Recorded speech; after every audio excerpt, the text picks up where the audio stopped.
ቤተክርስቲያን ውስጥ ለምትተኙ ሰዎች ይሄ መንፈሳዊ ቪዲዮ ለእናንተ ነው። እያስተማረ ሰባኪው እየሰበከ እንቅልፍ የሚወስዳችሁ ሰዎች እግዚአብሔር የጠራው ሰው መንፈስ ቅዱስን የተሞላ ሰው ሲያገለግልና እንዲሁ ዝም ብሎ አጥንቶ ቤቱ ቁጭ ብሎ አንብቦ ብቻ መጥቶ የሚያስተምር ሰው መካከል ያለው ልዩነት መንፈሳዊ ዓለም ላይ ምን እንደሚፈጠር በዚህ ቪዲዮ አንድ ላይ እንመለከታለን ማለት ነው።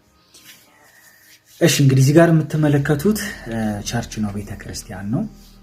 እና እዚህ እንግዲህ ሰውየው እያስተማረ ነው ያልኳችሁ። አሁን ይሄ ሰውዬ እንዲሁ ዝም ብሎ አንብቦ ብቻ የሚያውቀውን ነገር ብቻ የሚያስተምር ነው። ህይወቱ ላይ የሌለ ነገር፣ ያልተነካበትን ነገር፣ እግዚአብሔር አስተምር ያላለው ነገር እንዲሁ ዝም ብሎ አጥንቶ ባይምሮ ብቻ ሸምድዶ መጥቶ የሚያስተምራቸው ሰው ነው። እና ሰው ሲሰማው ምን እንደሚሰማ እዩ። ሰውየው ያወራል፣ እነሱ ግን የሚሰሙት ይሄን ድምጽ ነው።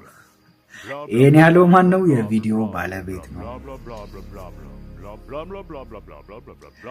እና ህዝቡ እንግዲህ ተኝቷል ቤተክርስቲያን ውስጥ። ሰውየውም እንግዲህ 3 ሰዓት የተጠና ትምህርት ቁጭ አድርጎ እንግዲህ እያስተማራቸው ነው። ዝም ብለው ነው እንዲህ የሚሉት እንጂ ምንም የሚገባቸው ነገር የለም። ተኝቷል። እቺ እንደውም ጭራሽ አፏንም ከፍታ ነው የተኛቸው። ይሄን ያለው ማን ነው? የቪዲዮ ባለቤት ነው።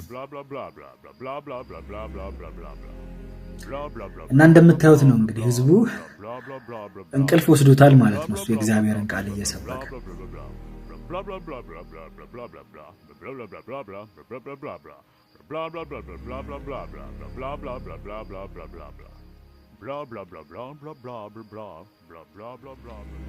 በሌላ ጊዜ እንግዲህ ይሄ አስተማሪ ተጠራ ማለት ነው። እዛ ቦታ ተጋብዞ መጣ እና የሰውዬ ደግሞ ከመንፈስ ቅዱስ ጋር ህብረት ያለው የእግዚአብሔርን ድምጽ መስማት የሚችል በመንፈስ ቅዱስ የተሞላ ሰው ነው እና ጋብዘውት ሊያገለግላቸው መጣ ማለት ነው። እና ከመንፈስ ቅዱስ ጋይዳንስ ለመቀበል ጸለየ። ጌታ ሆይ ምንድነው ዛሬ እንዳስተምርልህ የምትፈልገው ብሎ የእግዚአብሔርን ድምጽ ለመስማት እንግዲህ እየጸለየ ነው እንደምታዩት። ምክንያቱም ሰው ማስተማር ያለበት የተነካበትን ነገር እግዚአብሔር የሰጠውን መልእክት እንጂ የሸመደደውን ስላልሆነ ማለት ነው።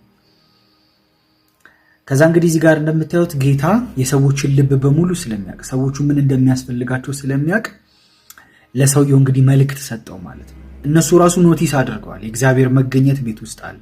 የእግዚአብሔር ህልውና ፕሬዘንስ ቤት ውስጥ አለ። የእግዚአብሔር መንፈስ አለና ሰዎቹ እንደምታያቸው ገና እሱ መስበክ ራሱ ሳይጀምር ነቃ ነቃ እያሉ ነው፣ ሰውየው ሲጸልይ ራሱ ማለት ነው።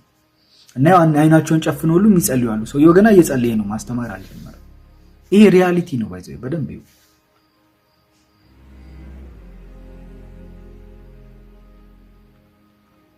ከዛ እንግዲህ መንፈስ ቅዱስ ተናገረው ማለት ነው። ምን ማስተማር እንዳለበት፣ እነማንን መናገር እንዳለበት፣ ሰዎቹ ምን አይነት ኮንዲሽን ውስጥ እንዳሉ፣ ምን አይነት ሁኔታ ውስጥ እንዳሉ